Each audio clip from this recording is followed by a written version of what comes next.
Good evening from Hofstra University in Hempstead, New York. I'm Lester Holt, anchor of NBC Nightly News. I want to welcome you to the first presidential debate. The participants tonight are Donald Trump and Hillary Clinton. This debate is sponsored by the Commission on Presidential Debates, a nonpartisan, nonprofit organization. The commission drafted tonight's format, and the rules have been agreed to by the campaigns. The 90-minute debate is divided into 6 segments, each 50 minutes long. We'll explore 3 topic areas tonight: achieving prosperity, America's direction, and securing America. At the start of each segment, I will ask the same lead-off question to both candidates, and they will each have up to 2 minutes to respond.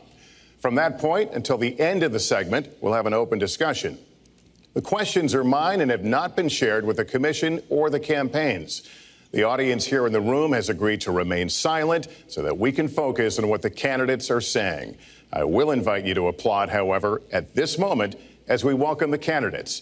Democratic nominee for President of the United States, Hillary Clinton, and Republican nominee for President of the United States, Donald J. Trump.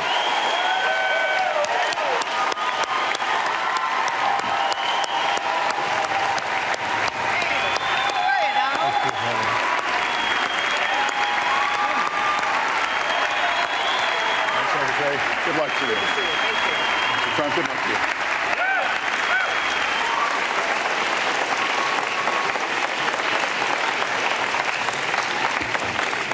you. Well, I don't expect us to cover all the issues of this campaign tonight, but I remind everyone there are 2 more presidential debates scheduled.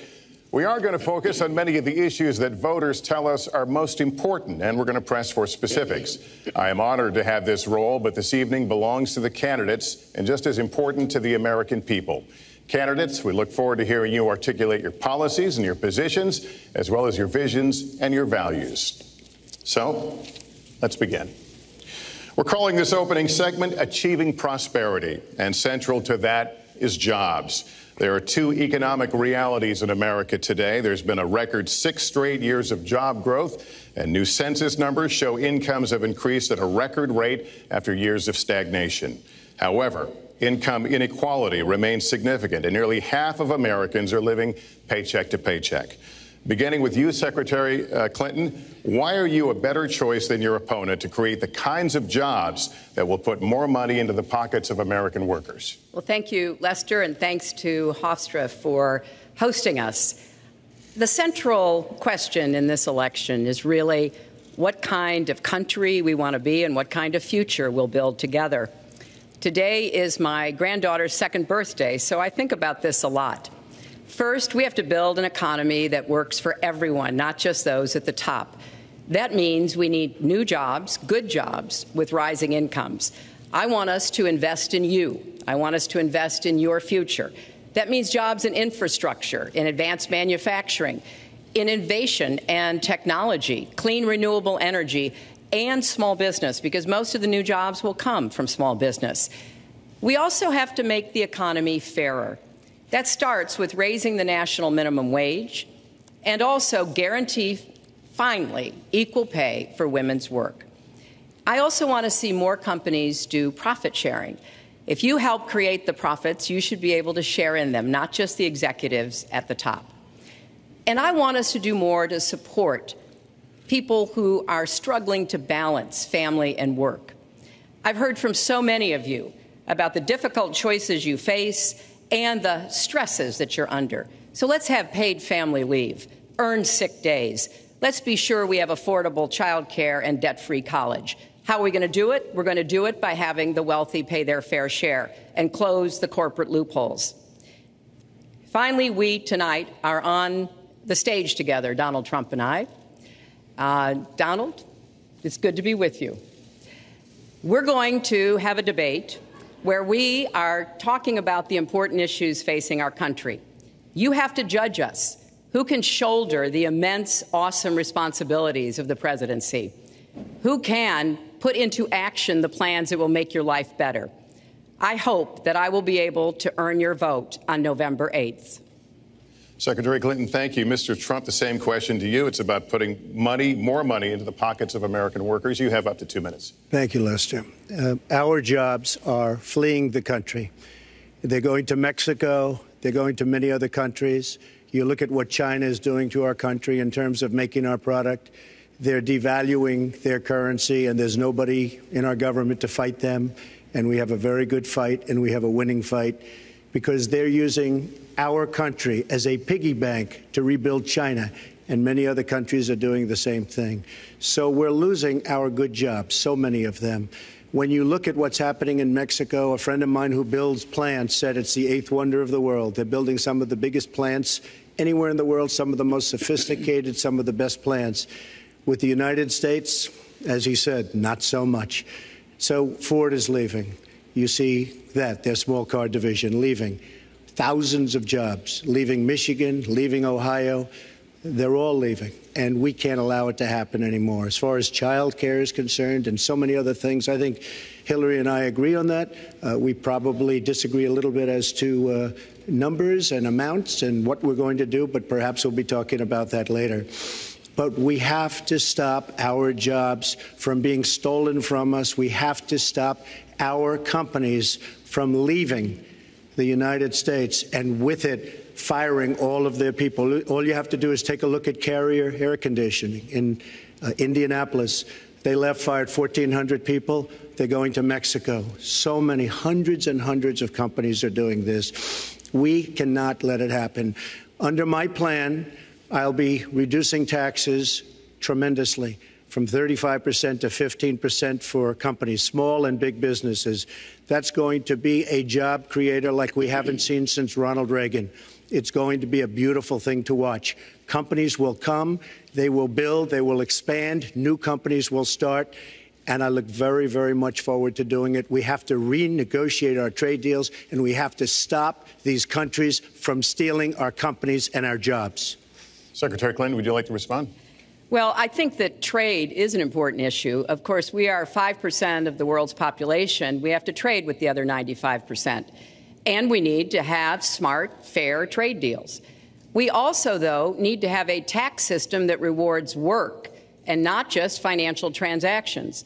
And the kind of plan that Donald has put forth would be trickle-down economics all over again. In fact, it would be the most extreme version, the biggest tax cuts for the top percent of the people in this country than we've ever had. I call it trumped-up trickle-down, because that's exactly what it would be. That is not how we grow the economy. We just have a different view about what's best for growing the economy, how we make investments that will actually produce jobs and rising incomes. I think we come at it from somewhat different perspectives.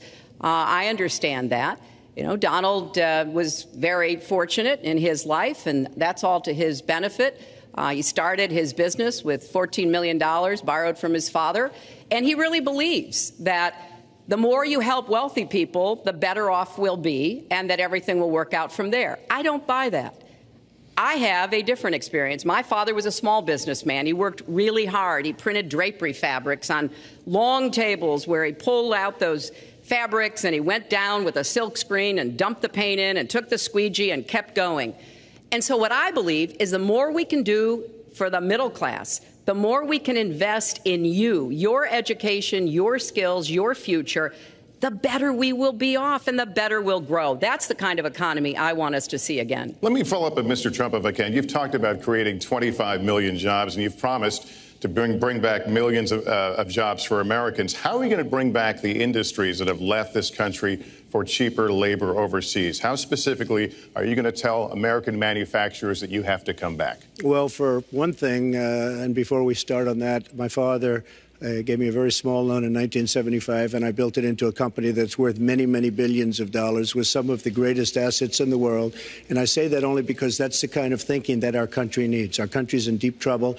We don't know what we're doing when it comes to devaluations, and all of these countries all over the world, especially China, they're the best ever at it. What they're doing to us is a very, very sad thing. So we have to do that. We have to renegotiate our trade deals. And Lester, they're taking our jobs, they're giving incentives, they're doing things that, frankly, we don't do. Let me give you the example of Mexico. They have a VAT tax. We're in a different system. When we sell into Mexico, there's a tax. When they sell in automatic, 16% approximately. When they sell into us, there's no tax. It's a defective agreement. It's been defective for a long time, many years, but the politicians haven't done anything about it. Now, in all fairness to Secretary Clinton, yes, is that okay? Good. I want you to be very happy. It's very important to me. But in all fairness to Secretary Clinton, when she started talking about this, it was really very recently. She's been doing this for 30 years. And why hasn't she made the agreements better? The NAFTA agreement is defective just because of the tax and many other reasons, but just because of the fact. Let me interrupt just a moment. But Secretary Clinton and others, politicians, should have been doing this for years, not right now because of the fact that we've created a movement. They should have been doing this for years. What's happened to our jobs and our country and our economy generally is, look, we owe $20 trillion. We cannot do it any longer, Lester. Back to the question, though, how do you specifically bring back jobs? American manufacturers, how do you make them bring the jobs back? Well, the first thing you do is don't let the jobs leave. The companies are leaving. I could name, there are thousands of them. They're leaving, and they're leaving in bigger numbers than ever. And what you do is you say, fine, you want to go to Mexico or some other country, good luck. We wish you a lot of luck.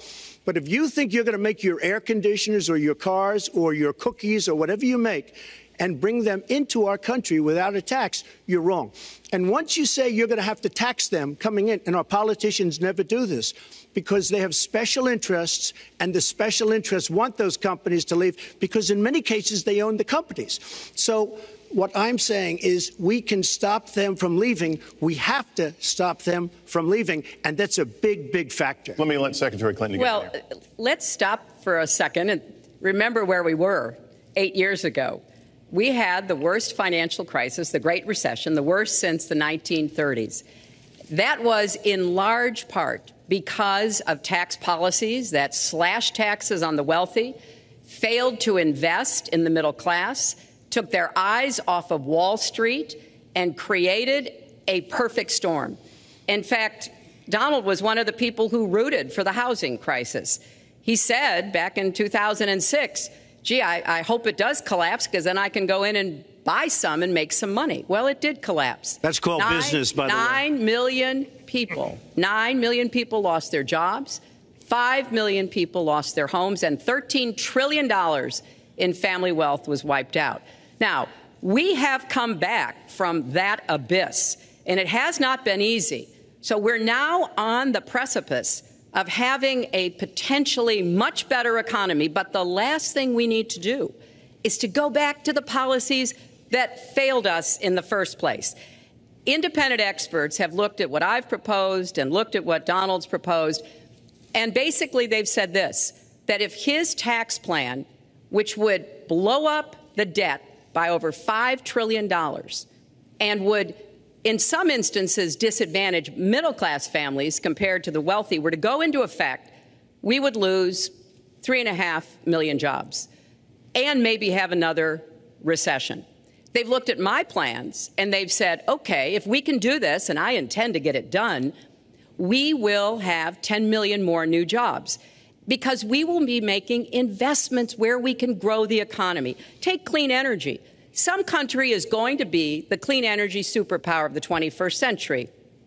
Donald thinks that climate change is a hoax perpetrated by the Chinese. I think it's real. I did not. Science is real. I do not say that. And I think it's important that we grip this and deal with it, both at home and abroad. And here's what we can do. We can deploy 500 million more solar panels. We can have enough clean energy to power every home. We can build a new modern electric grid. That's a lot of jobs. That's a lot of new economic activity. So I've tried to be very specific about what we can and should do, and I am determined that we're going to get the economy really moving again, building on the progress we've made over the last 8 years, but never going back to what got us in trouble in the first place. Mr. Trump. She talks about solar panels. We invested in a solar company, our country. That was a disaster. They lost plenty of money on that one. Now, look, I'm a great believer in all forms of energy, but we're putting a lot of people out of work. Our energy policies are a disaster. Our country is losing so much in terms of energy, in terms of paying off our debt. You can't do what you're looking to do with $20 trillion in debt. The Obama administration, from the time they've come in, is over 230 years worth of debt, and he's topped it. He's doubled it in a course of almost 8 years, 7.5 years to be semi-exact. So I will tell you this. We have to do a much better job at keeping our jobs, and we have to do a much better job at giving companies incentive to build new companies or to expand, because they're not doing it. And all you have to do is look at Michigan and look at Ohio and look at all of these places where so many of their jobs and their companies are just leaving. They're gone. And Hillary, I just ask you this. You've been doing this for 30 years. Why are you just thinking about these solutions right now? For 30 years you've been doing it, and now you're just starting to think of solutions. Well, actually, I will bring back jobs. You can't bring back jobs. Well, actually, I have thought about this quite a bit. Yeah, for 30 years. I have, well, not quite that long. I think my husband did a pretty good job in the 1990s. I think a lot about what worked and how we can make it work again. Well, he approved 3 million NAFTA. New jobs, he approved a balanced NAFTA, budget, which is the single worst trade deal ever approved in this country. Incomes went up for everybody. Manufacturing jobs went up also in the 1990s, if we're actually going to look at the facts. When I was in the Senate, I had a number of trade deals that came before me, and I held them all to the same test. Will they create jobs in America? Will they raise incomes in America? And are they good for our national security? Some of them I voted for. The biggest one, a multinational one known as CAFTA, I voted against. And because I hold the same standards as I look at all of these trade deals. But let's not assume that trade is the only challenge we have in the economy. I think it is a part of it, and I've said what I'm going to do. I'm going to have a special prosecutor. We're going to enforce the trade deals we have, and we're going to hold people accountable. When I was Secretary of State, we actually increased American exports globally 30%. We increased them to China 50%. So I know how to really work to get new jobs and to get exports that help to create more new jobs. Well, you haven't done it in 30 years or 26 years. Well, any number you I've want been to a senator, You Donald, haven't done it. And you haven't I done have it. been a And Secretary of State, and I have Your done husband signed a lot. NAFTA, which was one of the worst things that ever happened to the manufacturing industry. That is your opinion. You go to New England, you go to Ohio, Pennsylvania, you go anywhere you want, Secretary Clinton, and you will see devastation where manufacturing is down 30, 40, sometimes 50%. NAFTA is the worst trade deal maybe ever signed anywhere, but certainly ever signed in this country. And now you want to approve Trans-Pacific Partnership. You were totally in favor of it. Then you heard what I was saying, how bad it is, and you said, I can't win that debate. But you know that if you did win, you would approve that, and that will be almost as bad as NAFTA. Nothing will ever top NAFTA. That is just not accurate. I was against it once it was finally negotiated and the terms were laid out. I wrote about that in... You called it the gold standard. Well, I hope... You called it the gold standard of trade deals. You said it's the finest deal you've ever seen. No. And then you heard what I said about it, and all of a sudden you were against it. Well, Donald, I know you live in your own reality, but that is not the facts. The facts are, I did say I hoped it would be a good deal, but when it was negotiated, which I was not responsible for, I concluded it wasn't. I wrote about that. So is it President Obama's fault? Is it President Obama's fault? Even announced. Look, there Secretary, is it President Obama's fault? There are because he's pushing it. There are different views about what's good for our country, our economy, and our leadership in the world. And I think it's important to look at what we need to do to get the economy going again. That's why I said new jobs with rising incomes, investments, not in more tax cuts that would add $5 trillion to the debt. But you have no plan. Oh, I do. Secretary, in fact, you have no plan. A book about it. It's called Stronger Together. You can pick it up tomorrow. That's about all you... Folks, at the bookstore or at an airport near you. We're going to move to... But it's because I see this. We need to have strong growth, fair growth, sustained growth. We also have to look at how we help families balance the responsibilities at home and the responsibilities at business. So we have a very robust set of plans, and people who have looked at both of our plans have concluded that mine would create 10 million jobs and yours would lose us 3.5 million jobs and explode You are going to approve one of the biggest tax cuts in history. You are going to approve one of the biggest tax increases in history. you are going to drive business out.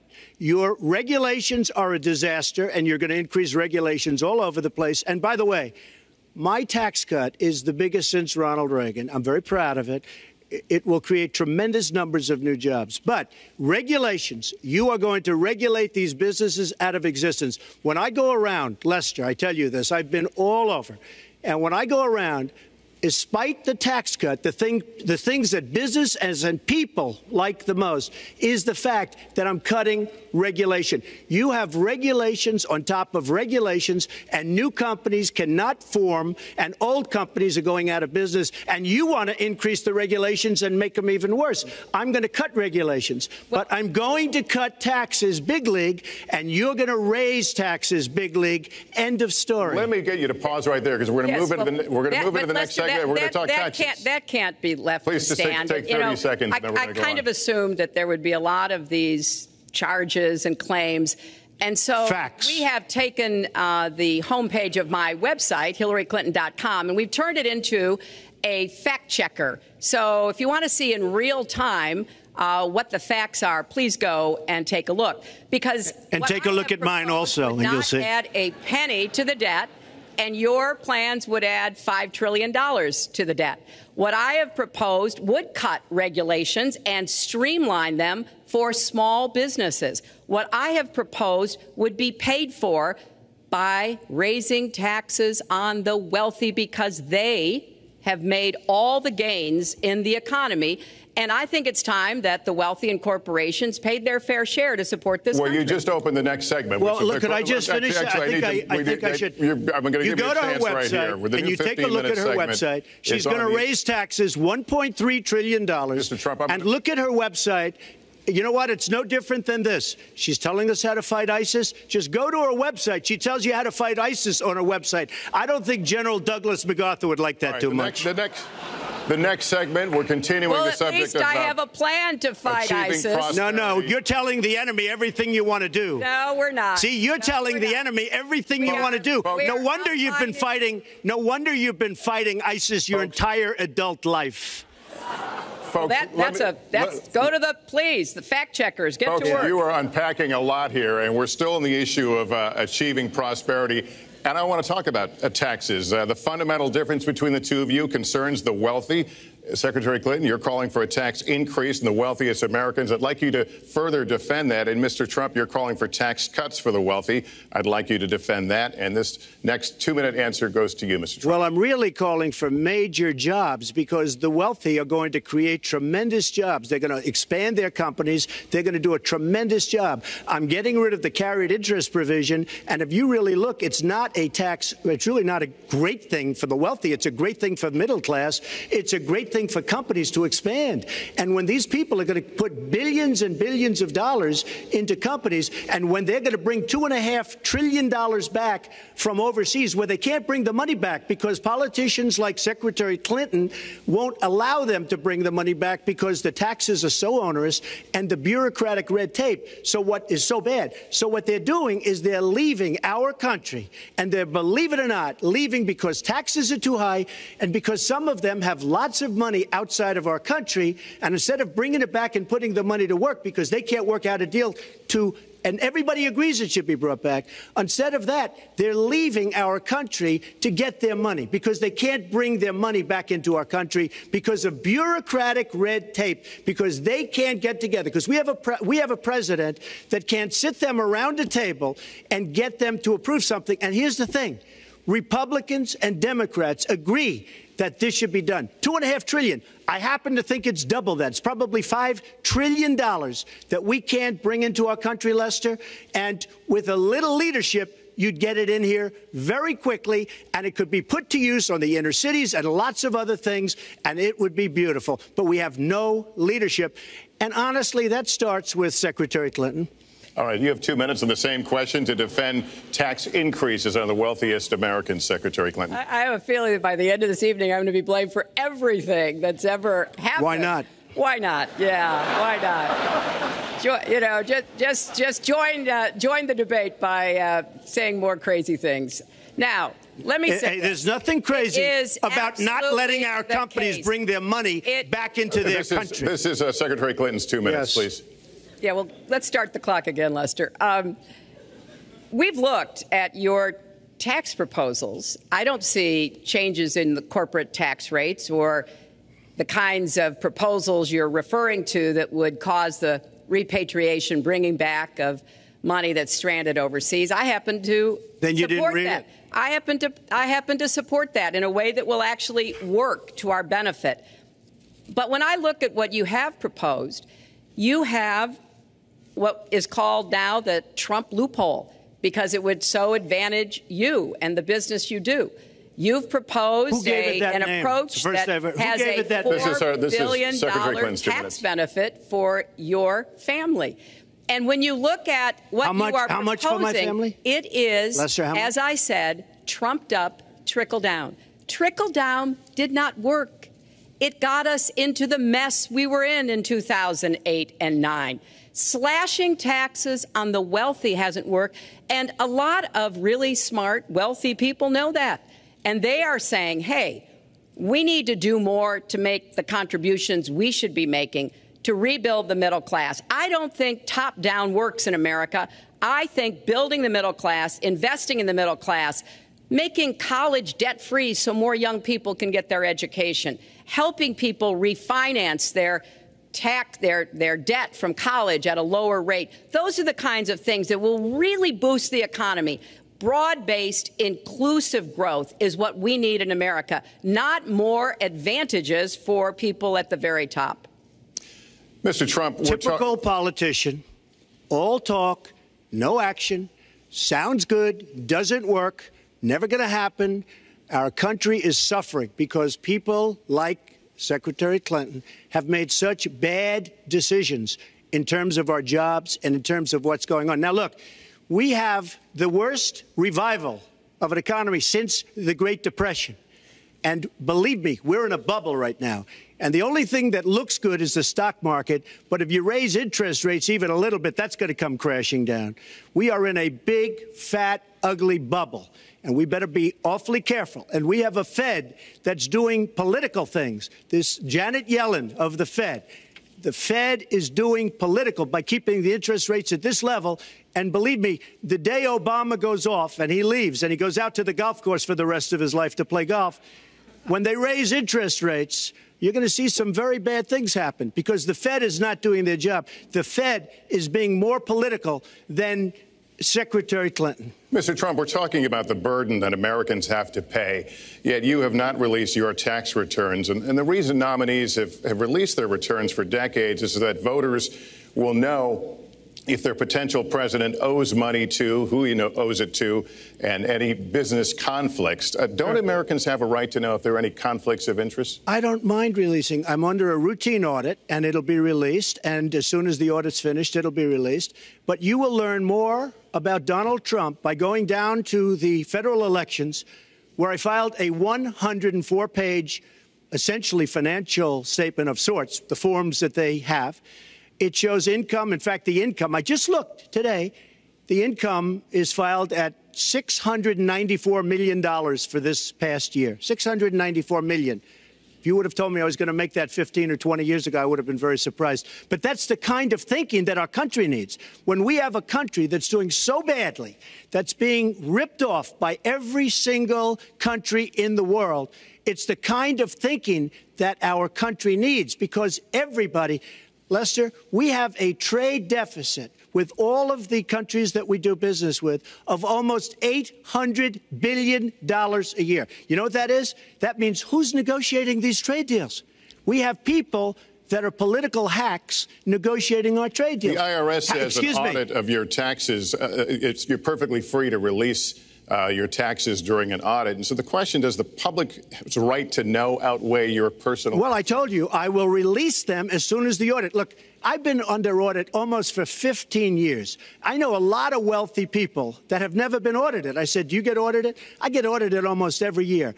And in a way, I should be complaining. I'm not even complaining. I don't mind it. It's almost become a way of life. I get audited by the IRS, but other people don't. I will say this. We have a situation in this country that has to be taken care of. I will release my tax returns against my lawyer's wishes when she releases her 33,000 emails that have been deleted. As soon as she releases them, I will release my tax returns. And that's against my lawyers. They say, don't do it. I will tell you this. No, in fact, watching shows, reading the papers, almost every lawyer says, you don't release your returns until the audit's complete. When the audit's complete, I'll do it. But I would go against them if she releases her email. So it's negotiable? It's not negotiable. No, let her release the email. Why did she delete 33,000? Well, I'll let her ask that, but let me just admonish the audience one more time. There was an agreement. We did ask you to be silent, so it would be helpful for us. Secretary Clinton. Well, I think you've just seen another example of bait and switch here. For 40 years, everyone running for president has released their tax returns. You can go and see nearly, I think, 39, 40 years of our tax returns, but everyone has done it. We know the IRS has made clear there is no prohibition on releasing it when you're under audit. So you've got to ask yourself, why won't he release his tax returns? And I think there may be a couple of reasons. First, maybe he's not as rich as he says he is. Second, maybe he's not as charitable as he claims to be. Third, we don't know all of his business dealings, but we have been told through investigative reporting that he owes about $650 million to Wall Street and foreign banks.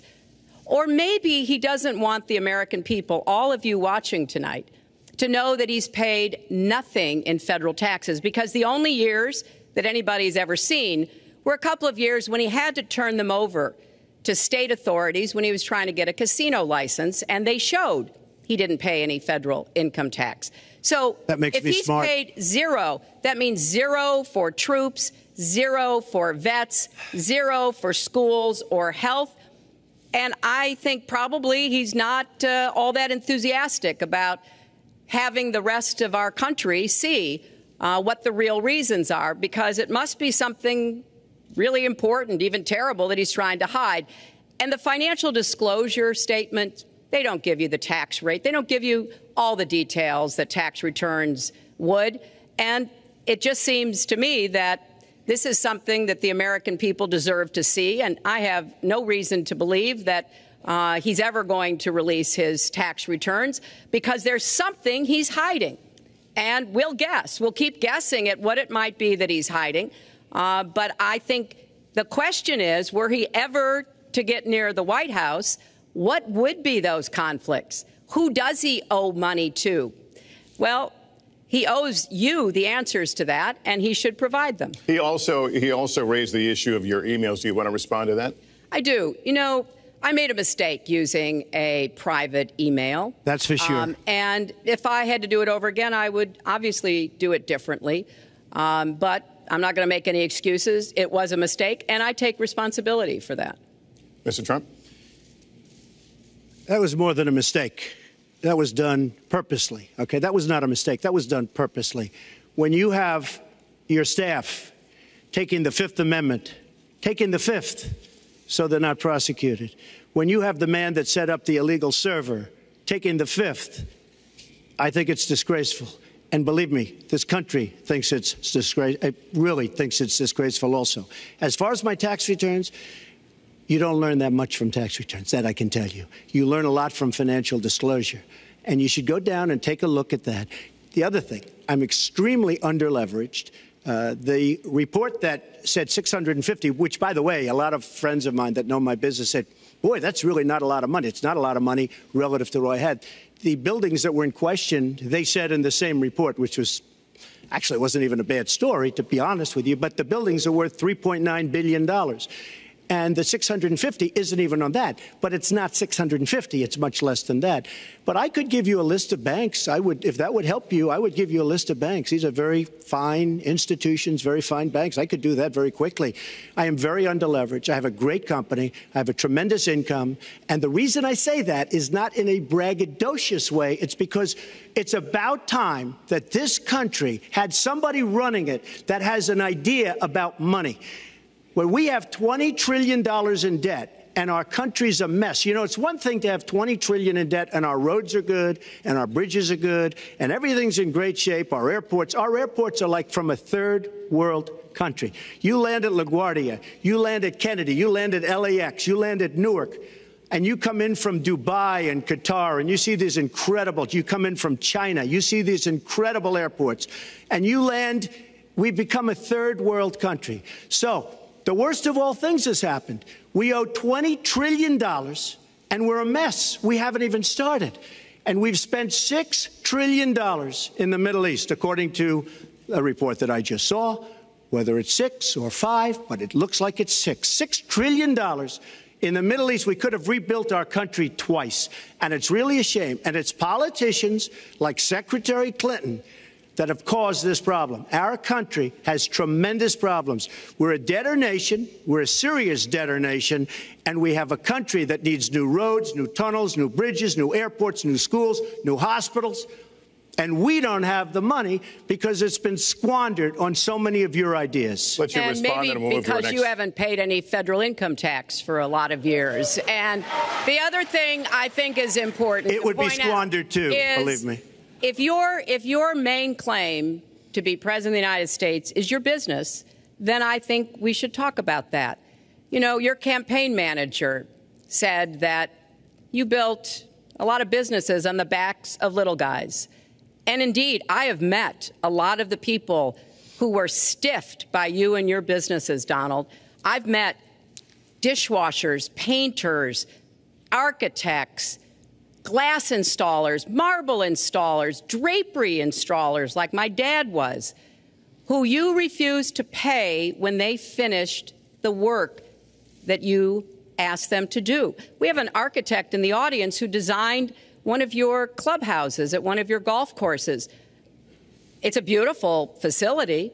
It immediately was put to use, and you wouldn't pay what the man needed to be paid, what he was charging you. Maybe he didn't do a good job, and I was unsatisfied with his work, which our country should do too. The thousands of people that you have stiffed over the course of your business not deserve some kind of apology from someone who has taken their labor, taken the goods that they produced, and then refused to pay them? I can only say that I'm certainly relieved that my late father never did business with you.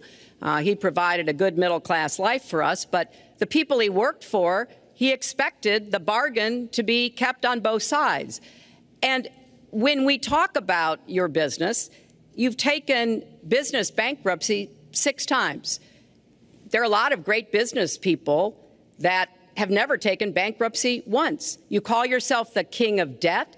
You talk about leverage. You even at one time suggested that you would try to negotiate down the national debt of the United States. Well, sometimes there's not a direct transfer of skills from business to government, but sometimes what happened in business would be really bad for government. Let's let Mr. And we need to be very clear about that. Look, it's all words. It's all sound bites. I built an unbelievable company, some of the greatest assets anywhere in the world, real estate assets anywhere in the world, beyond the United States, in Europe, lots of different places. It's an unbelievable company. But on occasion, 4 times, we used certain laws that are there. And when Secretary Clinton talks about people that didn't get paid, first of all, they did get paid a lot, but taking advantage of the laws of the nation. Now, if you want to change the laws, you've been there a long time, change the laws. But I take advantage of the laws of the nation because I'm running a company. My obligation right now is to do well for myself, my family, my employees, for my companies. And that's what I do. But what she doesn't say is the tens of thousands of people that are unbelievably happy and that love me. I'll give you an example. We're just opening up on Pennsylvania Avenue, right next to the White House.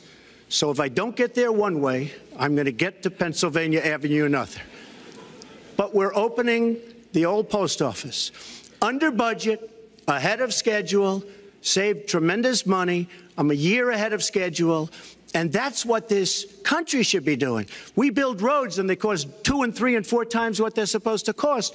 We buy products for our military and they come in at costs that are so far above what they were supposed to be because we don't have people that know what they're doing. When we look at the budget is bad to a large extent because we have people that have no idea as to what to do and how to buy. The Trump International is way under budget and way ahead of schedule, and we should be able to do that for our country. Well, we're well behind schedule, so I want to move to our next segment. We move into our next segment talking about America's direction, and let's start by talking about race. The share of Americans who say race relations are bad in this country is the highest it's been in decades, much of it amplified by shootings of African Americans by police, as we've seen recently in Charlotte and Tulsa. Race has been a big issue in this campaign, and one of you is going to have to bridge a very wide and bitter gap. So how do you heal the divide? Secretary Clinton, you get 2 minutes on this. Well, you're right. Race remains a significant challenge in our country. Unfortunately, race still determines too much, often determines where people live, determines what kind of education in their public schools they can get, and yes, it determines how they're treated in the criminal justice system. We've just seen those 2 tragic examples in both Tulsa and Charlotte. And we've got to do several things at the same time. We have to restore trust between communities and the police. We have to work to make sure that our police are using the best training, the best techniques, that they're well prepared to use force only when necessary. Everyone should be respected by the law, and everyone should respect the law. Right now, that's not the case in a lot of our neighborhoods. So I have, ever since the first day of my campaign, called for criminal justice reform. I've laid out a platform that I think would begin to remedy some of the problems we have in the criminal justice system. But we also have to recognize, in addition to the challenges that we face with policing, there are so many good, brave police officers who equally want reform. So we have to bring communities together in order to begin working on that as a mutual goal. And we've got to get guns out of the hands of people who should not have them. The gun epidemic is the leading cause of death of young African American men, more than the next 9 causes put together. So we have to do 2 things, as I said. We have to restore trust. We have to work with the police. We have to make sure they respect the communities and the communities respect them. And we have to tackle the plague of gun violence, which is a big contributor to a lot of the problems that we're seeing today. All right, Mr. Trump, you have 2 minutes. How do you heal the divide? Well, first of all, Secretary Clinton doesn't want to use a couple of words, and that's law and order. And we need law and order. If we don't have it, we're not going to have a country. And when I look at what's going on in Charlotte, a city I love, a city where I have investments, when I look at what's going on throughout various parts of our country, whether it's, I can just keep naming them all day long. We need law and order in our country. And I just got today, as you know, the endorsement of the Fraternal Order of Police. We just came in. We have endorsements from, I think, almost every police group, a large percentage of them in the United States. We have a situation where we have our inner cities, African Americans, Hispanics, are living in hell because it's so dangerous. You walk down the street, you get shot. In Chicago, they've had thousands of shootings, thousands, since January 1st. Thousands of shootings. And I'm saying, where is this? Is this a war-torn country? What are we doing? And we have to stop the violence. We have to bring back law and order. In a place like Chicago, where thousands of people have been killed, thousands over the last number of years. In fact, almost 4,000 have been killed since Barack Obama became president. Almost 4,000 people in Chicago have been killed. We have to bring back law and order. Now, whether or not in a place like Chicago you do stop and frisk, which worked very well, Mayor Giuliani is here, it worked very well in New York. It brought the crime rate way down. but you take the gun away from criminals that shouldn't be having it. We have gangs roaming the street, and in many cases, they're illegally here, illegal immigrants, and they have guns, and they shoot people. And we have to be very strong, and we have to be very vigilant. We have to know what we're doing. Right now, our police, in many cases, are afraid to do anything. We have to protect our inner cities because African-American communities are being decimated by crime. Your 2 minutes has expired, but I do want to follow up. Stop and frisk was ruled unconstitutional in New York because it largely singled out Black and Hispanic young men. No, you're wrong. It went before a judge who was a very against police judge. It was taken away from her, and our mayor, our new mayor, refused to go forward with the case. They would have won an appeal. If you look at it throughout the country, there are many places where the argument is that it's a form of racial profiling. No, the argument is that we have to take the guns away from these people that have them and that are bad people that shouldn't have them. These are felons. These are people that are bad people that shouldn't be. When you have 3,000 shootings in Chicago from January 1st, when you have 4,000 people killed in Chicago by guns from the beginning of the presidency of Barack Obama, his hometown, you have to have stop and frisk. You need more police. You need a better community relation. You don't have good community relations in Chicago. It's terrible. I have property there. It's terrible what's going on in Chicago. But when you look, and Chicago's not the only, you go to Ferguson, you go to so many different places. You need better relationships. I agree with Secretary Clinton on this. You need better relationships between the communities and the police, because in some cases it's not good. But you look at Dallas, where the relationships were really studied. The relationships were really a beautiful thing. And then 5 police officers were killed one night very violently. So there's some bad things going on, some really bad things. Secretary Clinton, but we need, Lester, we need law and order. And we need law and order in the inner cities, because the people that are most affected by what's happening are African-American and Hispanic people. And it's very unfair to them what our politicians are allowing to happen. Secretary Clinton.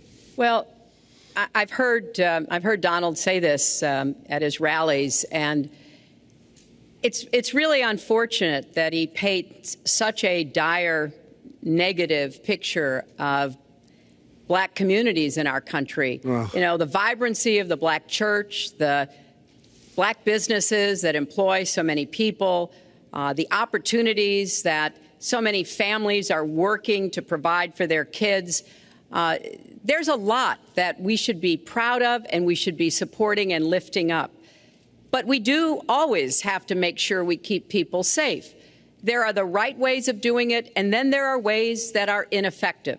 Stop and frisk was found to be unconstitutional, and in part because it was ineffective.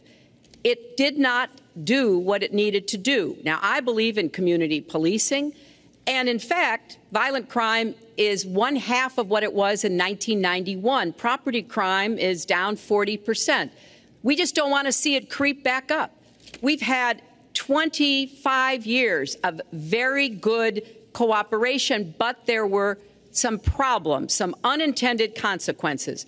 Too many young African-American and Latino men ended up in jail for nonviolent offenses, and it's just a fact that if you're a young African-American man and you do the same thing as a young white man, you are more likely to be arrested, charged, convicted, and incarcerated.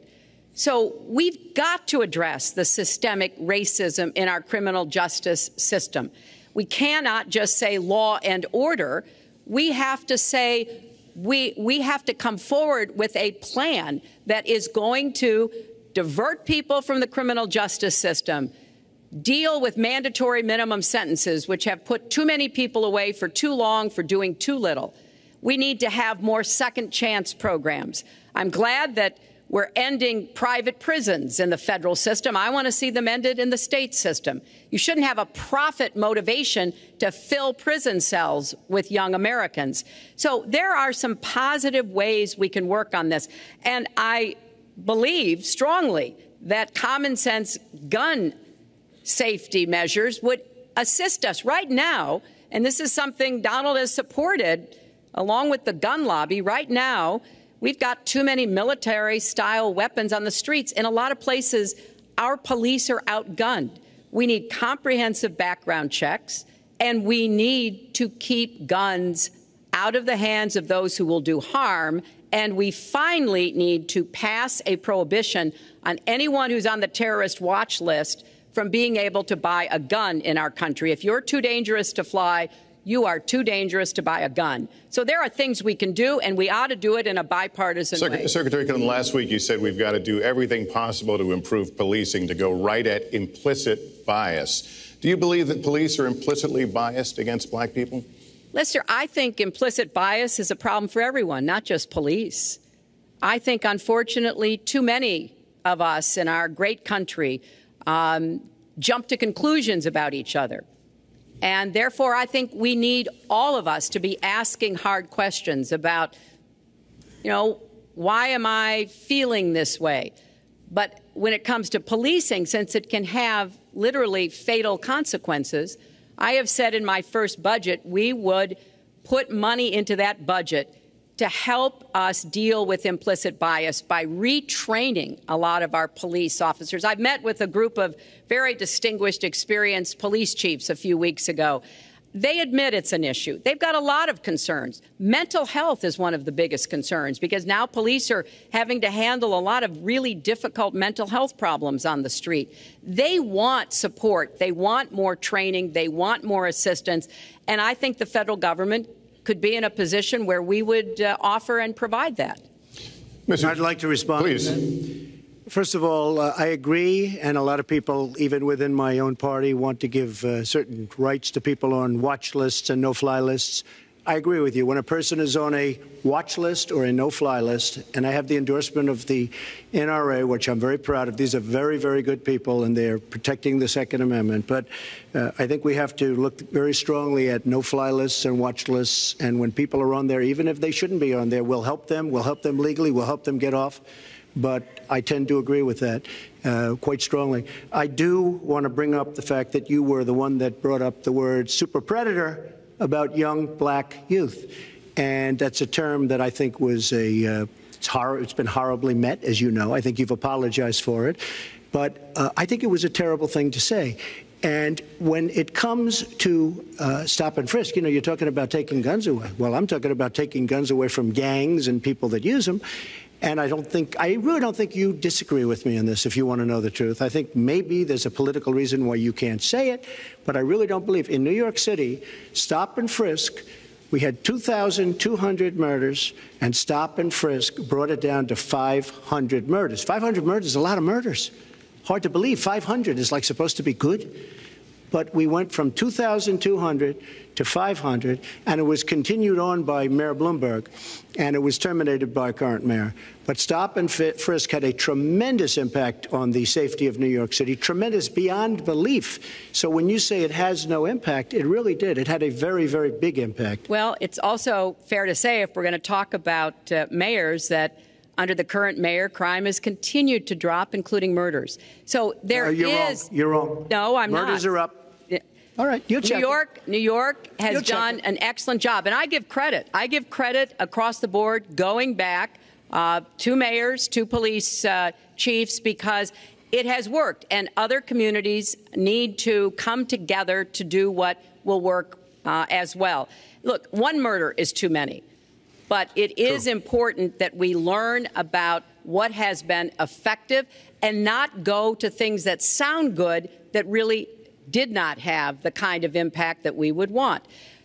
Who disagrees with keeping neighborhoods safe? But let's also add, no one should disagree about respecting the rights of young men who live in those neighborhoods. And so we need to do a better job of working again with the communities, faith communities, business communities, as well as the police to try to deal with this problem. This conversation is about race. And so, Mr. Trump, I have to ask you. But I'd like to just respond, if I might. Please, 20 seconds. I'd just like to respond. Please respond, then I've got to follow up. Look, the African-American community has been let down by our politicians. They talk good around election time, like right now. And after the election, they said, see you later. I'll see you in 4 years. The African-American community, look, the community within the inner cities has been so badly treated. They've been abused and used in order to get votes by Democrat politicians, because that's what it is. They've controlled these communities for up to 100 years. Mr. Trump, let me... Unbroken. And I will tell you, you look at the inner cities, and I just left Detroit, and I just left Philadelphia, and I just, you know, you've seen me. I've been all over the place. You decided to stay home, and that's okay. But I will tell you, I've been all over, and I've met some of the greatest people I'll ever meet within these communities, and they are very, very upset with what their politicians have told them and what their politicians have done. Mr. Trump, I think Donald just criticized me for preparing for this debate. And yes, I did. And you know what else I prepared for? I prepared to be president. And I think that's a good thing. Mr. Trump, for 5 years, you perpetuated a false claim that the nation's first black president was not a natural-born citizen. You questioned his legitimacy. In the last couple of weeks, you acknowledged what most Americans have accepted for years: the president was born in the United States. Can you tell us what took you so long? I'll tell you just very simple to say. Sidney Blumenthal works for the campaign and very close friend of Secretary Clinton. And her campaign manager, Patty Doyle, went to, during the campaign, her campaign against President Obama, fought very hard. And you can go look it up and you can check it out. And if you look at CNN this past week, Patty Solis Doyle was on Wolf Blitzer saying that this happened. Blumenthal sent McClatchy, highly respected reporter at McClatchy, to Kenya to find out about it. They were pressing it very hard. She failed to get the birth certificate. When I got involved, I didn't fail. I got him to give the birth certificate. So I'm satisfied with it, and I'll tell you why I'm satisfied with it. That was because I want to get on to defeating ISIS, because I want to get on to creating jobs, because I want to get on to having a strong border, because I want to get on to things that are very important to me and that are very important to the country. I will let you respond. That's important, but I just want to get the answer here. The birth certificate was produced in 2011. You continued to tell the story and question the president's legitimacy in 2012, 13, 14, 15, as recently as January. So the question is, what changed your mind? Well, nobody was pressing it. Nobody was caring much about it. I figured you'd ask the question tonight, of course, but nobody was caring much about it. But I was the one that got him to produce the birth certificate, and I think I did a good job. Secretary Clinton also fought it. I mean, you know, now everybody in mainstream is going to say, oh, that's not true. Look, it's true. Sidney Blumenthal sent a reporter. You just have to take a look at CNN last week, the interview with your former campaign manager, and she was involved. But just like she can't bring back jobs, she can't produce. I'm sorry, I'm just going to follow up, and I will let you respond to that, because if there's a lot there. But we're talking about racial healing in this segment. What do you say to Americans? Well, it was very, I say nothing. I say nothing because I was able to get him to produce it. He should have produced it a long time before. I say nothing. But let me just tell you, when you talk about healing, I think that I've developed very, very good relationships over the last little while with the African-American community. I think you can see that. And I feel that they really wanted me to come to that conclusion, and I think I did a great job and a great service, not only for the country, but even for the president, in getting him to produce his birth certificate. Secretary Clinton. Well, just listen to what you heard. And clearly, as Donald just admitted, he knew he was going to stand on this debate stage, and Lester Holt was going to be asking us questions, so he tried to put the whole racist birther lie to bed. But it can't be dismissed that easily. He has really started his political activity based on this racist lie that our first black president was not an American citizen. There was absolutely no evidence for it, but he persisted. He persisted year after year because some of his supporters, people that he was trying to bring into his fold apparently believed it or wanted to believe it. But remember, Donald started his career back in 1973 being sued by the Justice Department for racial discrimination because he would not rent apartments in one of his developments to African Americans, and he made sure that the people who worked for him understood that was the policy. He actually was sued twice by the Justice Department. So he has a long record of engaging in racist behavior. And the birther lie was a very hurtful one. You know, Barack Obama is a man of great dignity, and I could tell how much it bothered him and annoyed him that this was being touted and used against him. But I like to remember what Michelle Obama said in her amazing speech at our Democratic National Convention. When they go low, we go high. And Barack Obama went high, despite Donald Trump's best efforts to bring him down. Mr. Trump, you can respond, then we're going to move on to the next segment. I would love to respond. First of all, I got to watch, in preparing for this, some of your debates against Barack Obama. You treated him with terrible disrespect. And I watched the way you talk now about how lovely everything is and how wonderful you are. It doesn't work that way. You were after him. You were trying to. You even sent out, or your campaign sent out, pictures of him in a certain garb, very famous pictures. I don't think you can deny that. But just last week, your campaign manager said it was true. So when you try to act holier than thou, it really doesn't work. It really doesn't. Now, as far as the lawsuit, yes, when I was very young, I went into my father's company, had a real estate company in Brooklyn and Queens, and we, along with many, many other companies throughout the country, as a federal lawsuit, were sued. We settled the suit with no admission of guilt. It was very easy to do, but they sued many people. I notice you bring that up a lot, and I also notice the very nasty commercials that you do on me in so many different ways, which I don't do on you.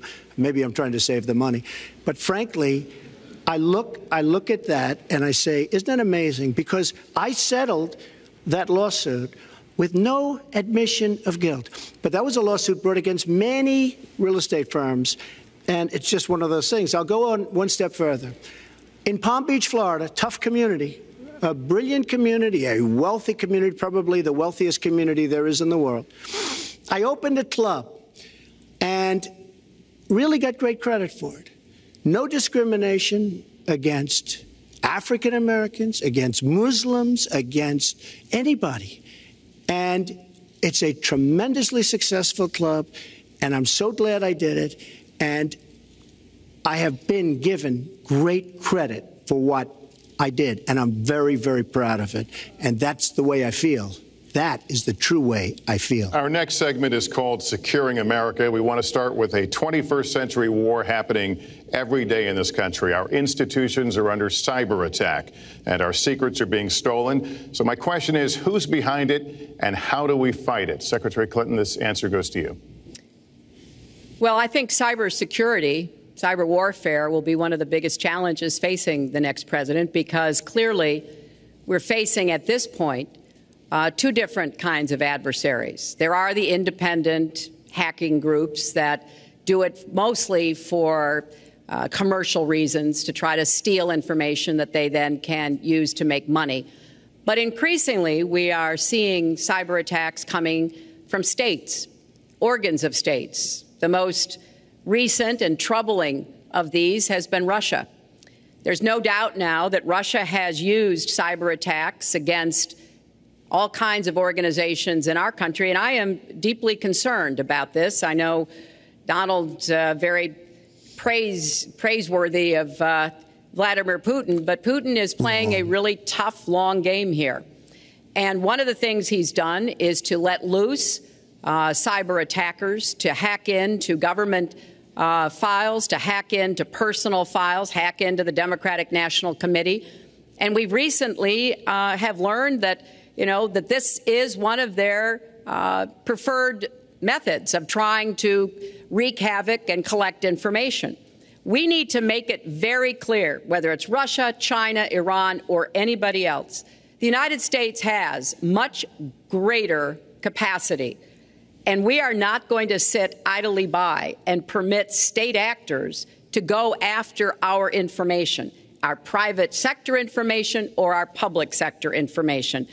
And we're going to have to make it clear that we don't want to use the kinds of tools that we have. We don't want to engage in a different kind of warfare, but we will defend the citizens of this country. And the Russians need to understand that. I think they've been treating it as almost a probing. How far would we go? How much would we do? And that's why I was so shocked when Donald publicly invited Putin to hack into Americans.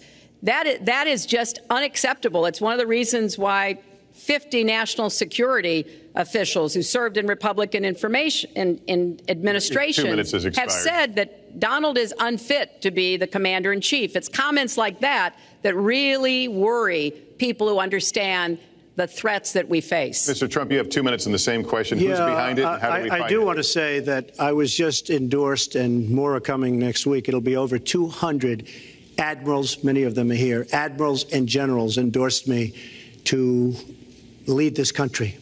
That just happened, and many more are coming, and I'm very proud of it. In addition, I was just endorsed by ICE. They've never endorsed anybody before on immigration. I was just endorsed by ICE. I was just recently endorsed 16,500 Border Patrol agents.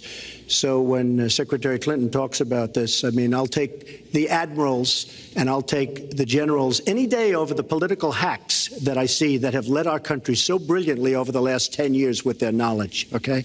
Because look at the mess that we're in. Look at the mess that we're in. As far as the cyber, I agree to parts of what Secretary Clinton said. We should be better than anybody else, and perhaps we're not. I don't think anybody knows it was Russia that broke into the DNC. She's saying Russia, Russia, Russia, but maybe it was. I mean, it could be Russia, but it could also be China. It could also be lots of other people. It also could be somebody sitting on their bed that weighs 400 pounds, okay? You don't know who broke into DNC. But what did we learn with DNC? We learned that Bernie Sanders was taken advantage of by your people, by Debbie Wasserman Schultz. Look what happened to her. But Bernie Sanders was taken advantage of. That's what we learned. Now, whether that was Russia, whether that was China, whether it was another country, we don't know. Because the truth is, under President Obama, we've lost control of things that we used to have control over. We came in with the Internet. We came up with the Internet. And I think Secretary Clinton and myself would agree very much. When you look at what ISIS is doing with the Internet, they're beating us at our own game, ISIS. So we have to get very, very tough on cyber and cyber warfare. It is a huge problem. I have a son. He's 10 years old.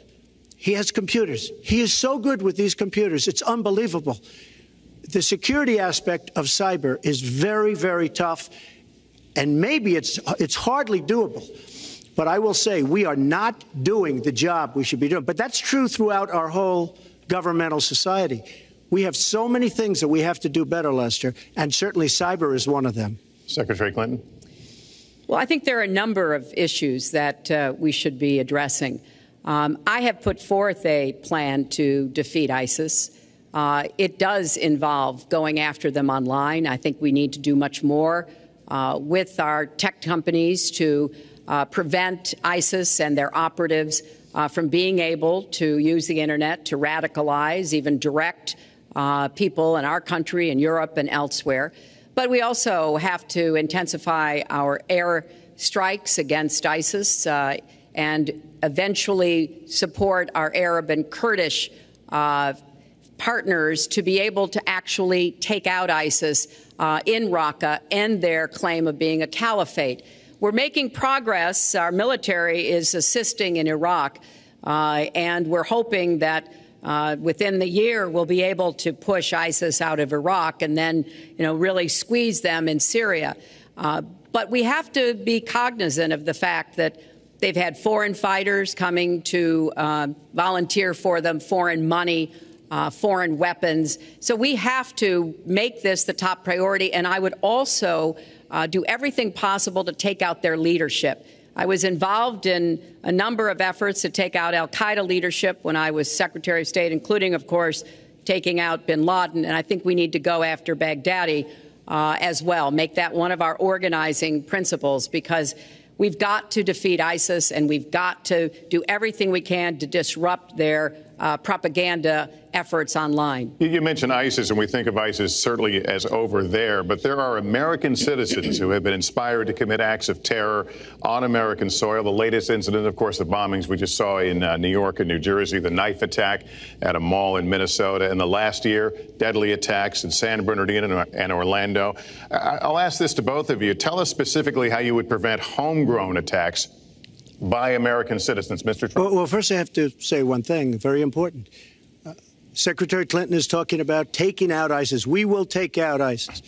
Well, President Obama and Secretary Clinton created a vacuum the way they got out of Iraq, because they got out, they shouldn't have been in, but once they got in, the way they got out was a disaster, and ISIS was formed. So she talks about taking them out. She's been doing it a long time. She's been trying to take them out for a long time.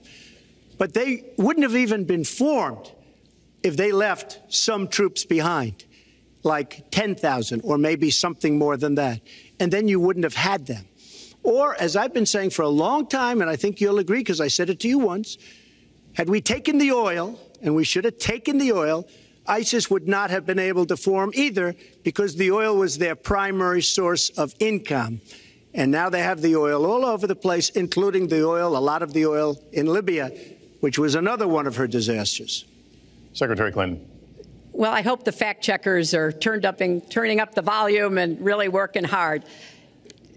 Donald supported the invasion of Iraq. Wrong. That is absolutely wrong. Proved over and over again. Wrong. He actually advocated for the actions we took in Libya and urged that Gaddafi be taken out after actually doing some business with him one time. But the larger point, he says this constantly, is George W. Bush made the agreement about when American troops would leave Iraq, not Barack Obama. And the only way that American troops could have stayed in Iraq is to get an agreement from the then Iraqi government that would have protected our troops. And the Iraqi government would not give that. But let's talk about the question you asked, Lester. The question you asked is, what do we do here in the United States? That's the most important part of this. How do we prevent attacks? How do we protect our people? And I think we've got to have an intelligence surge where we are looking for every scrap of information. I was so proud of law enforcement in New York, in Minnesota, in New Jersey. You know, they responded so quickly, so professionally to the attacks that occurred by Rahami. And they brought him down. And we may find out more information because he is still alive, which may prove to be an intelligence benefit. So we've got to do everything we can to vacuum up intelligence from Europe, from the Middle East. That means we've got to work more closely with our allies.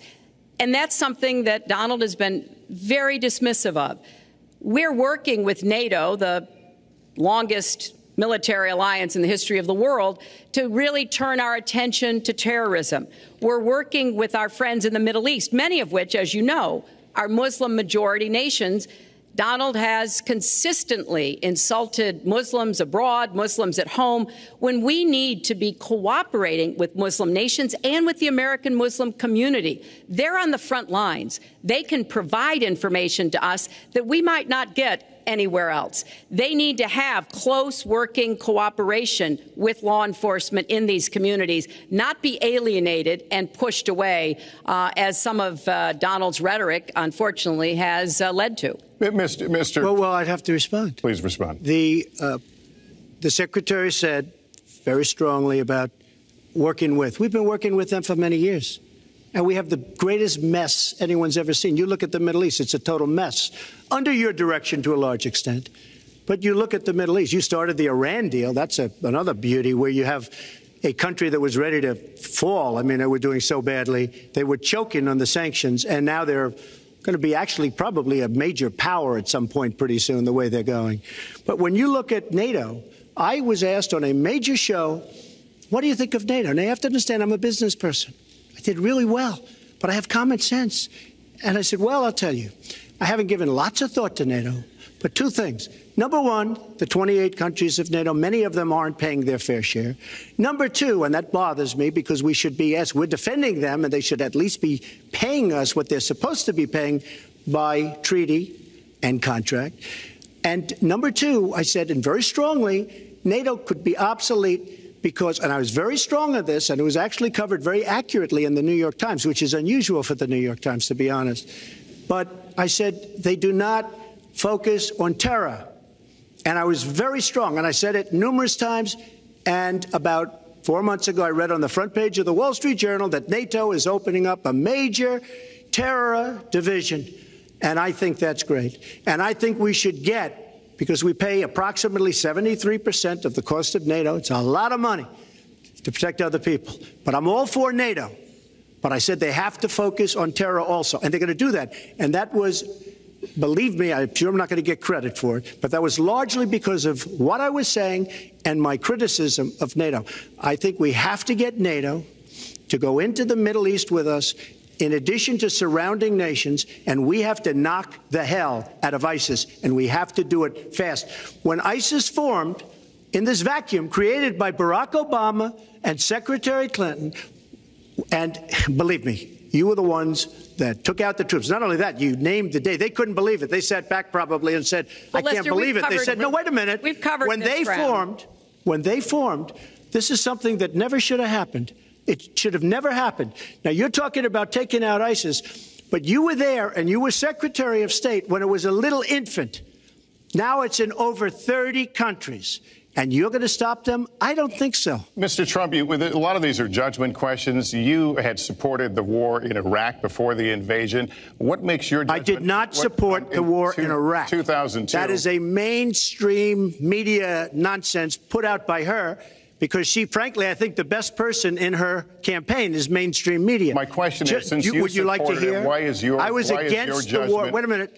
I was against the war in Iraq, just so you put it out. The record shows otherwise. The record does not show that. Why is your judgment? The record shows that I'm right. When I did an interview with Howard Stern, very lightly, first time anyone's asked me that, I said, very lightly, I don't know, maybe, who knows, essentially. I then did an interview with Neil Cavuto. We talked about the economy is more important. I then spoke to Sean Hannity, which everybody refuses to call Sean Hannity. I had numerous conversations with Sean Hannity at Fox, and Sean Hannity said, and he called me the other day, and I spoke to him about it. He said, you were totally against the war, because he was for the war. Why is your judgment better than... And that was before the war started. Sean Hannity said very strongly to me and other people, he's willing to say, but nobody wants to call him, I was against the war. He said, you used to have fights with me because Sean was in favor of the war. And I understand that side also, not very much, because we should have never been there. But nobody called Sean Hannity. And then they did an article in a major magazine shortly after the war started, I think in 2004, but they did an article which had me totally against the war in Iraq. And one of your compatriots said, you know, whether it was before or right after, Trump was definitely, because if you read this article, there's no doubt. But if somebody, and I'll ask the press, if somebody would call up Sean Hannity, this was before the war started, he and I used to have arguments about the war. I said it's a terrible and a stupid thing. It's going to destabilize the Middle East, and that's exactly what it's done. It's been a disaster. My reference was to what you had said in 2002, and my question was, why is your judgment any different than Mrs. Clinton? Well, I have much better judgment than she does. There's no question about that. I also have a much better temperament than she has. You know, I have a much better. She spent, let me tell you, she spent hundreds of millions of dollars on an advertising. You know, they get Madison Avenue into a room, they put names. Oh, temperament, let's go after. I think my strongest asset, maybe by far, is my temperament. I have a winning temperament. I know how to win. She does not know how to win. Clinton. Wait. The AFL-CIO the other day, behind the blue screen, I don't know who you were talking to, Secretary Clinton, but you were totally out of control. I said, there's a person with a temperament that's got a problem. Secretary Clinton. Woo, okay. Let's talk about two important issues that were briefly mentioned by Donald. First, NATO. You know, NATO, as a military alliance, has something called Article 5, and basically it says this: an attack on one is an attack on all. And do you know the only time it's ever been invoked? After 9/11, when the 28 nations of NATO said that they would go to Afghanistan with us to fight terrorism, something that they still are doing by our side. With respect to Iran, when I became Secretary of State, Iran was weeks away from having enough nuclear material to form a bomb. They had mastered the nuclear fuel cycle under the Bush administration. They had built covert facilities. They had stocked them with centrifuges that were whirling away. And we had sanctioned them. I voted for every sanction against Iran when I was in the Senate, but it wasn't enough. So I spent a year and a half putting together a coalition that included Russia and China to impose the toughest sanctions on Iran. And we did drive them to the negotiating table. And my successor, John Kerry, and President Obama got a deal that put a lid on Iran's nuclear program without firing a single shot. That's diplomacy. That's coalition building. That's working with other nations. The other day, I saw Donald saying that there were some Iranian sailors on a ship in the waters off of Iran, and they were taunting American sailors who were on a nearby ship. He said, you know, if they taunted our sailors, I'd blow them out of the water and start another war. That's not good judgment. That is not the right temperament to be commander-in-chief, to be taunted. And the worst part of what we've heard Donald say has been about nuclear weapons. He has said repeatedly that he didn't care if other nations got nuclear weapons, Japan, South Korea, even Saudi Arabia. It has been the policy of the United States, Democrats and Republicans, to do everything we could to reduce the proliferation of nuclear weapons. He even said, well, you know, if there were a nuclear war in the East Asia, well, you know, that's fine. You know, have a good time, folks. And in fact, his cavalier attitude about nuclear weapons is so deeply troubling. That is the #1 threat we face in the world, and it becomes particularly threatening if terrorists ever get their hands on any nuclear material. So a man who can be provoked by a tweet should not have his fingers anywhere near the nuclear codes, as far as I think anyone with any sense about this should be concerned. That line's getting a little bit old, I must say. Listen, it's a good one, though. I would like to, well describes the problem. It's not an accurate one at all. It's not an accurate one. So I just want to give a lot of things, and just to respond, I agree with her on one thing. The single greatest problem the world has is nuclear armament, nuclear weapons, not global warming like you think and your president thinks. Nuclear is the single greatest threat. Just to go down the list, we defend Japan, we defend Germany, we defend South Korea, we defend Saudi Arabia, we defend countries. They do not pay us what they should be paying us because we are providing tremendous service and we're losing a fortune. That's why we're losing. We lose on everything. I say, who makes these? We lose on everything. Well, I said that it's very possible that if they don't pay a fair share, because this isn't 40 years ago where we could do what we're doing. We can't defend Japan, a behemoth selling us cars by the million. We need to move on. Wait, but it's very important. All I said was they may have to defend themselves or they have to help us out. We're a country that owes $20 trillion. They have to help us out. As far as the nuclear is concerned, I agree. It is the single greatest threat that this country has. Which leads my next question as we enter our last segment here still on the subject of securing America. On nuclear weapons, President Obama reportedly considered changing the nation's longstanding policy on first use. Do you support the current policy? Mr. Trump, you have 2 minutes on that. Well, I have to say that, for what Secretary Clinton was saying about nuclear with Russia, she's very cavalier in the way she talks about various countries. But Russia has been expanding. They have a much newer capability than we do. We have not been updating from the new standpoint. I looked the other night, I was seeing B-52s. They're old enough that your father, your grandfather could be flying them. We are not we are not keeping up with other countries. I would like everybody to end it, just get rid of it, but I would certainly not do first strike. I think that once the nuclear alternative happens, it's over. At the same time, we have to be prepared. I can't take anything off the table because you look at some of these countries, you look at North Korea, we're doing nothing there. China should solve that problem for us. China should go into North Korea. China is totally powerful as it relates to North Korea. And by the way, another one powerful is the worst deal I think I've ever seen negotiated that you started is the Iran deal. Iran is one of their biggest trading partners. Iran has power over North Korea. And when they made that horrible deal with Iran, they should have included the fact that they do something with respect to North Korea. And they should have done something with respect to Yemen and all these other places. And when asked to Secretary Kerry, why didn't you do that? Why didn't you add other things into the deal? One of the great giveaways of all time, including $400 million in cash. Nobody's ever seen that before.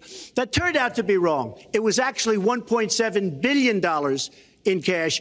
Obviously, I guess, for the hostages, it certainly looks that way.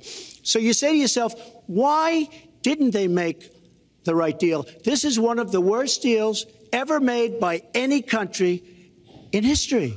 The deal with Iran will lead to nuclear problems. All they have to do is sit back 10 years, and they don't have to do much, and they're going to end up getting nuclear. I met with Bibi Netanyahu the other day. Believe me, he is not a happy camper. All right. Mrs. Clinton, Secretary Clinton, you have 2 minutes. Let me start by saying words matter. Words matter when you run for president, and they really matter when you are president. And I want to reassure our allies in Japan and South Korea and elsewhere that we have mutual defense treaties and we will honor them. It is essential that America's word be good. And so I know that this campaign has caused some questioning and some worries on the part of many leaders across the globe. I've talked with a number of them. But I want to, on behalf of myself and I think on behalf of a majority of the American people, say that, our word is good. It's also important that we look at the entire global situation. There's no doubt that we have other problems with Iran, but personally, I'd rather deal with the other problems having put that lid on their nuclear program than still to be facing that. And Donald never tells you what he would do. Would he have started a war? Would he have bombed Iran? If he's going to criticize a deal that has been very successful in giving us access to Iranian facilities that we never had before, then he should tell us what his alternative would be. But it's like his plan to defeat ISIS. He says it's a secret plan, but the only secret is that he has no plan. So we need to be more precise in how we talk about these issues. People around the world follow our presidential campaigns so closely, trying to get hints about what we will do. Can they rely on us? Are we going to lead the world with strength and in accordance with our values? That's what I intend to do. I intend to be a leader of our country that people can count on, both here at home and around the world, to make decisions that will further peace and prosperity, but also stand up to bullies, whether they're abroad or at home. We cannot let those who would try to destabilize the world, to interfere with American interests and security, to be given any opportunities at all. Let's do one thing I'd like to say. Very quickly. I will go very quickly, but I will tell you that Hillary will tell you to go to her website and read all about how to defeat ISIS, which she could have defeated by never having it, get going in the first place. Right now, it's getting tougher and tougher to defeat them because they're in more and more places, more and more states, more and more nations. Mr. Trump. And it's a big problem. And as far as Japan is concerned, I want to help all of our allies. But we are losing billions and billions of dollars. We cannot be the policeman of the world. We cannot protect countries all over the world where they're not paying us what we need. We have just a few final questions. She doesn't say that because she's got no business ability. We need heart. We need a lot of things. But you have to have some basic ability. And sadly, she doesn't have that. All of the things that she's talking about could have been taken care of during the last 10 years, let's say, while she had great power, but they weren't taken care of. And if she ever wins this race, they won't be taken care of. Mr. Trump, this year, Secretary Clinton became the first woman nominated for president by a major party. Earlier this month, you said she doesn't have, quote, a presidential look. She's standing here right now. What did you mean by that? She doesn't have the look. She doesn't have the stamina. I said she doesn't have the stamina. And I don't believe she does have the stamina. To be president of this country, you need tremendous stamina. The quote was, I just don't think she has a presidential look. Wait a minute, Leslie, you asked me a question. Did you ask me a question?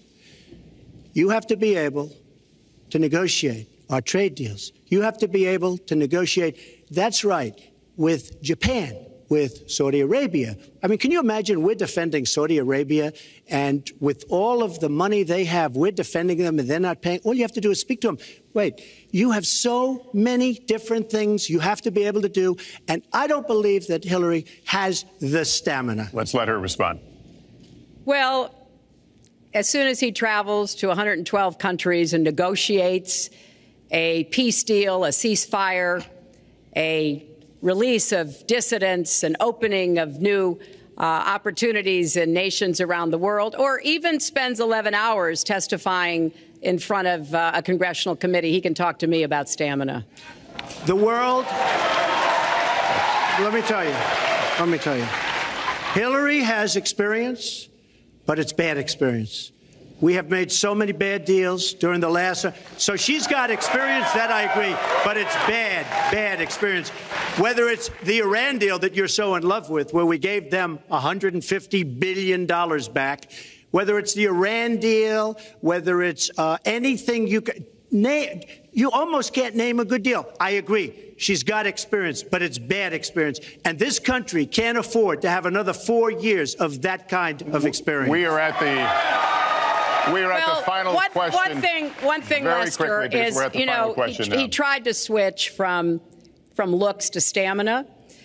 But this is a man who has called women pigs, slobs, and dogs, and someone who has said pregnancy is an inconvenience to employers, who has said women don't deserve equal pay unless they do as good a job as men. And one of the worst things he said was about a woman in a beauty contest. He loves beauty contests, supporting them and hanging around them. And he called this woman Miss Piggy. Then he called her Miss Housekeeping because she was Latina. Donald, she has a name. Where did you find her name is Alicia Machado. Where did you find and she has become a U.S. citizen, and you can bet she's going to vote this November. Okay, good. Let me just tell you. Mr. Trump, we're going to take 10 seconds, and then we're going to have a final question. Hillary is hitting me with tremendous commercials.